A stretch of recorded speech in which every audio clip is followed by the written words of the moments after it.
Merci de nous rejoindre sur Lumière du Monde Télévision pour vous informer sur l'actualité africaine et internationale. Mesdames et messieurs, bonsoir et bienvenue à votre journal.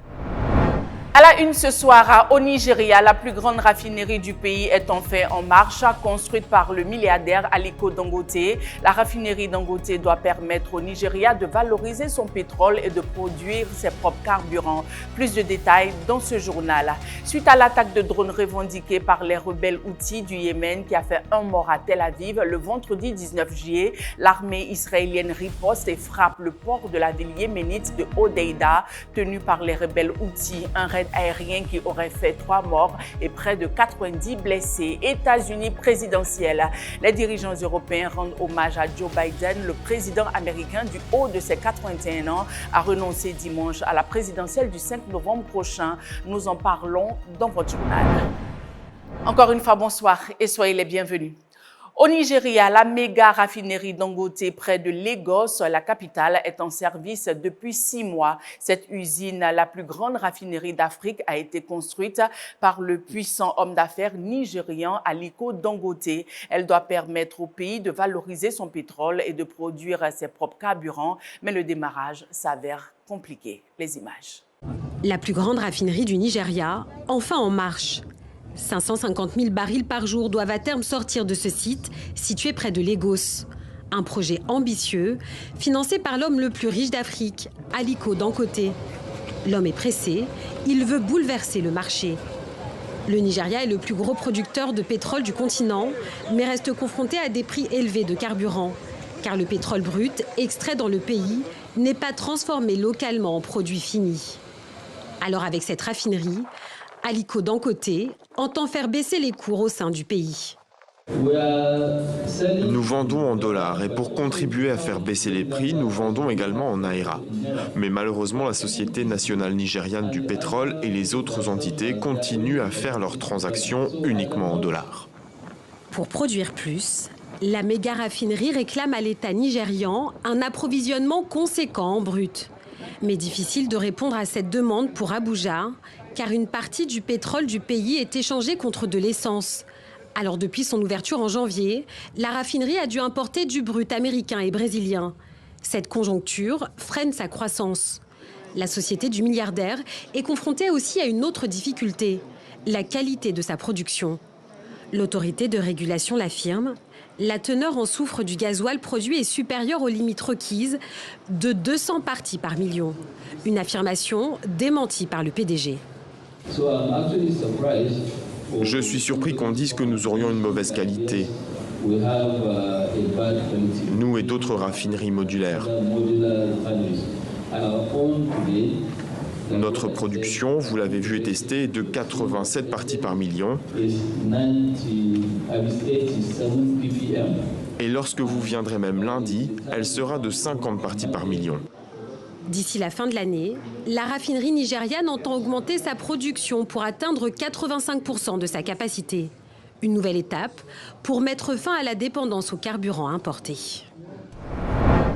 Crise politique au Kenya, William Ruto fait un remaniement. Vendredi, il a nommé les 11 premiers membres de son cabinet, conservant 6 anciens ministres dans les portefeuilles clés de la Défense et de l'Intérieur. Ces nominations font suite au limogeage de la quasi-totalité du gouvernement suite à des manifestations de rue dénonçant un projet de loi de finances proposant de nouveaux impôts. Le président kényan William Ruto a nommé vendredi les 11 premiers membres de son cabinet. Ce remaniement ministériel intervient une semaine après que le chef d'État a limogé tous les ministres, à l'exception d'un seul, pour constituer un gouvernement à large assise qui l'aiderait à résoudre les problèmes qui ont conduit à des manifestations d'1 mois. Les rassemblements ont commencé par des appels aux législateurs pour qu'ils votent contre un projet de loi de finances qui proposait de nouvelles taxes. Puis ils se sont transformés en appel à la démission du président pour cause de mauvaise gouvernance. Parmi les 11 nommés vendredi, 6 sont des ministres de l'ancien cabinet, dans notamment les portefeuilles clés de la Défense et de l'Intérieur. Le président Ruto n'a pas encore nommé de ministre des Finances, sous la responsabilité duquel se trouve le budget controversé. Et comme annoncé en titre, des avions de combat israéliens ont mené le samedi 20 juillet des frappes sur des cibles des rebelles Houthis à Hodeïda au Yémen, provoquant un énorme incendie. Un bombardement qui intervient au lendemain d'une attaque de drone meurtrière contre Tel Aviv revendiquée par les rebelles Houthis. L'armée israélienne a frappé des cibles Houthis dans l'ouest du Yémen en réponse à une attaque de drone revendiquée par le groupe rebelle à Tel Aviv vendredi.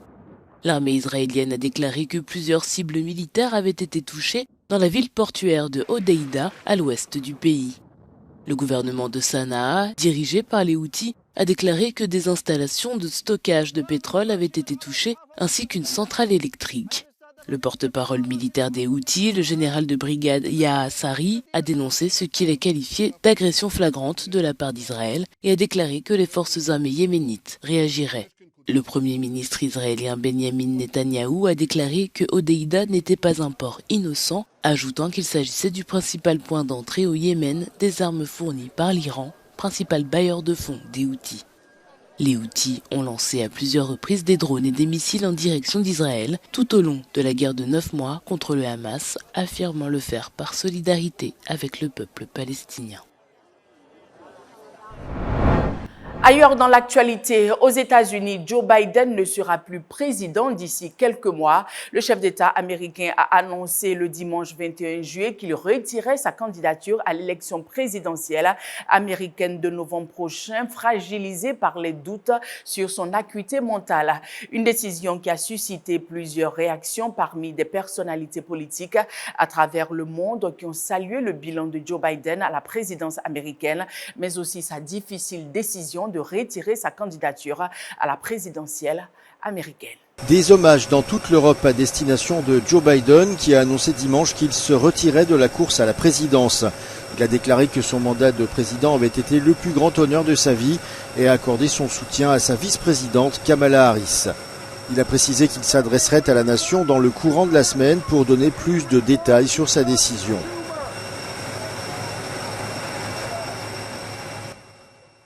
Côté réaction, le président ukrainien a remercié Joe Biden pour son soutien indéfectible au cours des 2 années qui ont suivi l'invasion russe.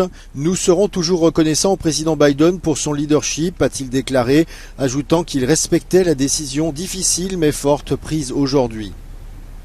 En Pologne, le Premier ministre Donald Tusk a félicité Joe Biden pour ses décisions difficiles qui, selon lui, ont rendu la Pologne, l'Amérique et le monde plus sûrs. Il a également déclaré que la décision de se retirer de la course à la présidence était probablement la plus difficile que Joe Biden ait eu à prendre. Le tout nouveau Premier ministre britannique Keir Starmer a déclaré qu'il respectait la décision du président Biden et espérait travailler ensemble jusqu'à la fin de sa présidence. Keir Starmer a ajouté être certain que Joe Biden a pris sa décision en fonction de ce qu'il pense être le mieux pour le peuple américain. En Allemagne, le chancelier Olaf Scholz a qualifié Joe Biden d'ami, ajoutant « Grâce à lui, la coopération transatlantique est étroite, l'OTAN est forte et les États-Unis sont pour nous un partenaire bon et fiable ». Et enfin, en Espagne, le chef du gouvernement, Pedro Sánchez, a souligné toute son admiration et sa reconnaissance pour la décision courageuse et digne du président, ajoutant que c'est un grand geste de la part d'un grand président qui a toujours lutté pour la démocratie et la liberté. Et nous restons toujours aux États-Unis. La vice-présidente américaine et première femme noire à ce poste dans l'histoire du pays, Kamala Harris, est la personne désignée par le président Joe Biden à le substituer pour la présidentielle du 5 novembre prochain. Une décision qui fait suite aux nombreuses critiques dont le président sortant vieux de 81 ans a été l'objet après son débat télévisé face au candidat républicain Donald Trump. L'actualité internationale fortement dominée par le retrait du président Joe Biden de la course à la présidentielle. Le républicain président sortant a annoncé dimanche qu'il renonce à sa candidature contre Donald Trump, une déclaration qui a suscité des réactions à travers tout le pays. Les images. Joe Biden a annoncé dimanche qu'il renonçait à sa candidature à la présidence contre Donald Trump dans un message publié sur les réseaux sociaux qui a provoqué une onde de choc politique dans tout le pays et jeté le trouble sur l'élection à quelques mois du scrutin. La décision de Biden intervient après une performance jugée médiocre lors des récents débats qui a poussé de nombreux parlementaires démocrates à lui demander de se retirer de la course. Je ne suis ni surpris ni choqué. Ses capacités diminuées étaient évidentes pour tout le monde, on le voit. C'est vraiment triste de voir quelqu'un passer par là. Donc oui, dur, difficile et triste. Je pense qu'il s'est très bien débrouillé en tant que président, qu'il est un grand leader. Je suis très fier de lui et j'ai hâte de voir son successeur. En se retirant, Biden a apporté son soutien à la vice-présidente Kamala Harris pour qu'elle devienne la nouvelle candidate des démocrates. Les semaines à venir seront déterminantes pour Kamala Harris, qui devra convaincre les électeurs de sa capacité à diriger le pays. Au Venezuela, à une semaine de la présidentielle, le président sortant Nicolás Maduro, 61 ans, a haussé le ton devant ses partisans le samedi 20 juillet lors d'un meeting. Nicolás Maduro estime que le pays pourrait basculer dans la guerre s'il n'est pas réélu. Les détails de cette actualité qui fait la une au Venezuela. Faut-il y voir le chant du cygne d'un candidat aux abois que les sondages donnent perdant? À une semaine de l'élection présidentielle, Nicolás Maduro, 61 ans, au pouvoir depuis 2013, a mis en garde les Vénézuéliens. D'après lui, le pays risque un bain de sang s'il ne l'emportait pas le 28 juillet prochain. Le 28 juillet se décide le futur du Venezuela pour les 50 prochaines années. Deviendra-t-il un Venezuela de paix ou un Venezuela convulsé, violent et perclus de conflits? La paix ou la guerre? Un discours apocalyptique bien éloigné des considérations quotidiennes des Vénézuéliens éprouvés par une décennie de crise économique et l'hyperinflation. Même ici, dans l'état de Barinas, bastion du chavisme, le président sortant ne convainc plus comme avant. Nous savons que les représentants du gouvernement de Maduro viendront faire les promesses habituelles. Ils vont nous dire qu'ils construiront une maison après les élections. S'ils ne l'ont pas fait depuis qu'ils sont au pouvoir, alors quand ? L'opposition ici aussi a gagné du terrain. Et au début du mois, comme à peu près partout où elle passe, María Corina Machado a déplacé les foules. À 56 ans, elle déclenche à chaque apparition ferveur et bousculade. Pourtant, ce n'est pas elle, mais le septuagénaire Edmundo González qui se présente face à Nicolás Maduro. Machado, elle, a été déclarée inéligible pour 15 ans par la Cour constitutionnelle qu'elle accuse d'être aux ordres du président sortant. Il y a quelques jours, elle dénonçait encore le vandalisme de son véhicule de campagne. Rien pourtant qui ne semble pouvoir arrêter celle qui a su séduire par sa franchise et sa combativité. Le régime ne suscite plus la peur comme avant. Au contraire, les gens deviennent autonomes, courageux, ils s'organisent. Ce sera une célébration civique où tous les Vénézuéliens descendront dans la rue pour exercer leurs droits et défendre leur vote. Conservatrice sur les questions sociales et libérale sur le plan économique, María Corina Machado promet sans cesse le changement. D'après elle, l'économie de marché ou encore la privatisation de l'entreprise publique pétrolière, principale source de revenus du pays, actuellement en grande difficulté, devrait permettre de faire revenir au pays les plus de 7 millions de Vénézuéliens qui, selon l'ONU, ont émigré à l'étranger en 10 ans. Au Bangladesh, les juges de la Cour suprême ont décidé de revoir le dimanche 21 juillet à la baisse un système de quotas pour les candidats au poste de la fonction publique dont la mise en place en juin a embrasé le pays, faisant plus d'une centaine de morts et des centaines d'arrestations. Les étudiants en colère, malgré la répression, ont annoncé 48 heures de pause dans les manifestations. Derrière ce solide cordon de sécurité et ces grilles se trouve le bâtiment de la Cour suprême du Bangladesh. Une décision venant d'ici pourrait calmer l'atmosphère dans le pays. Les juges ont décidé de revoir à la baisse ce système de quotas qui a provoqué ces affrontements meurtriers et toutes ces arrestations. Le tribunal a demandé aux étudiants de retourner en cours, d'y retourner pacifiquement, que les étudiants se tiennent à l'écart des manifestations et annoncent qu'ils ne font plus partie de ce mouvement. Cet assouplissement a été suivi d'une décision de la part du principal mouvement étudiant, organisateur de la protestation. 48 heures de suspension de manifestation en échange de la levée du couvre-feu et le rétablissement de l'accès à Internet. Ces étudiants réclament non pas un allègement, mais l'abolition pure et simple des quotas de recrutement aux très prisés emplois publics. Ces quotas sont accusés de favoriser les proches du pouvoir au détriment du reste de la population. Voici ce que le gouvernement ne veut plus voir. Des manifestations monstres dont les images ont été relayées dans le monde entier depuis un mois. Tout comme la réponse des autorités, allant de l'emploi du gaz lacrymogène aux balles en caoutchouc, voire même aux balles réelles. Pour calmer l'atmosphère, le gouvernement compte sur la réduction de ces quotas, la peur de la répression, mais aussi sur le ras-le-bol de ceux qui ne se sentent pas concernés par ces quotas, comme ces commerçants. À cause du couvre-feu, les transports en commun sont perturbés, tout comme le transport de nos produits. Les autorités comptent également sur la division entre les étudiants, ceux qui sortent dans les rues, et les autres. Parlons à présent sport dans ce journal. Dans quelques jours, Paris accueillera 160 chefs d'État et de gouvernement pour la cérémonie d'ouverture des Jeux olympiques prévue le vendredi 26 juillet qui se poursuivront jusqu'au dimanche 11 août. Des mesures de sécurité inédites ont été mises en place, telles ces drones de surveillance que vous verrez dans un instant, dont les images sont déjà utilisées pour sécuriser le parcours de la flamme olympique. À moins d'une semaine du début des Jeux Olympiques, dans la capitale parisienne, les forces de sécurité sont en alerte. Outre la mise en place d'un QR code pour circuler dans certaines zones de Paris, des mesures de sécurité inédites ont été mises en place. Il y a par exemple ces drones de surveillance, dont les images sont déjà utilisées pour sécuriser le parcours de la flamme olympique.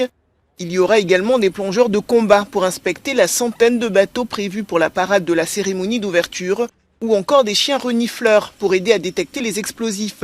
Un périmètre de sécurité a également été mis en place aux abords de la Seine. And that's why there is an unprecedented system of security in our country and in Paris. There will be fantastic zones where there will be a strong ambition in terms of celebration to make sure that it will be very festive. Ce dimanche au Vatican, le pape a salué le pouvoir fédérateur du sport. Il a également appelé une nouvelle fois à une trêve olympique pendant cet événement. E che gli atleti con la loro testimonianza sportiva siano messaggeri di pace e validi modelli per i giovani, in particolare, secondo l'antica tradizione, le Olimpiadi siano occasione per stabilire una tregua nelle guerre. Les Jeux Olympiques débutent ce vendredi 26 juillet et se poursuivront jusqu'au dimanche 11 août. Religion dans ce temps d'information, l'ancien président américain Donald Trump a été touché par une balle alors qu'il participait à un meeting de campagne. Blessé à l'oreille, il a déclaré que Dieu l'avait protégé de la mort. Il participait à un dernier rassemblement de campagne dans l'État de Pennsylvanie avant la convention nationale du Parti républicain lorsqu'il a été touché à l'oreille par une balle. Merci à tous pour vos pensées et vos prières, car c'est Dieu seul qui a empêché l'impensable de se produire, a déclaré Donald Trump sur le réseau social Truth qu'il a fondé en 2022. Et voilà, c'est la fin de ce temps d'information. Merci de l'avoir suivi. Prochain rendez-vous demain. D'ici là, portez-vous bien et que Dieu vous bénisse.